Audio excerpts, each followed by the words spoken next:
लिया है। मैं आप सबका नायक बनाकर भेजा गया हूं। मैं इस अभियान में हार गया।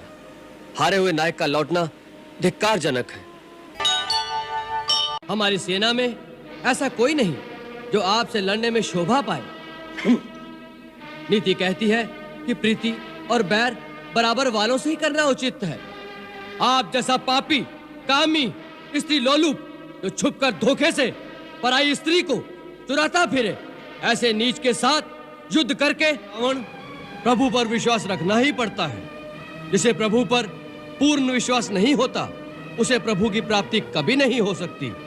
आपको आश्वस्त करने के लिए मैं इतना बता दूं कि जब वानर सेना ने सुसज्जित होकर लंका को चारों ओर से घेर लिया और सब लंका पर धावा बोलने के लिए श्री राम प्रभु की आज्ञा की प्रतीक्षा कर रहे थे, तो उस समय उन करुणा के सागर ने मुझे बुलाकर स्वयं कहा कि जाओ, रावण से जाकर कहो कि मैं युद्ध की ज्वाला में लंका की निर्दोष प्रजा की आहुति नहीं देना चाहता। यदि वो जानकी को पूरे सम्मान के साथ मेरे हवाले कर दे तो मैं अभी उसे क्षमा कर दूंगा और लंका से वापस चला जाऊंगा। मैं शांति चाहता हूं। तुम मेरे शांति दूत बनकर महाराज रावण के पास जाओ। मूर्ख, चरण पकड़ने हैं तो जाकर श्री राम के चरण पकड़, जिनके चरणों में मुक्ति का द्वार है। मेरा पैर क्यों पकड़ता है? मेरी चुनौती आपके योद्धाओं को थी, आपको नहीं।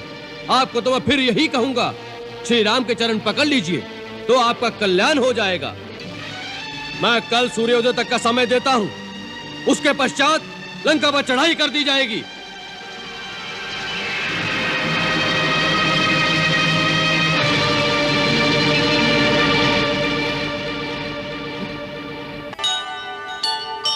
मैंने तो निश्चय कर लिया है। मैं आप सबका नायक बनाकर भेजा गया हूं। मैं इस अभियान में हार गया। हारे हुए नायक का लौटना धिक्कारजनक है। उस अपमान की अपेक्षा में यही उपवास करके प्राण दे देना मैं उत्तम समझता हूं।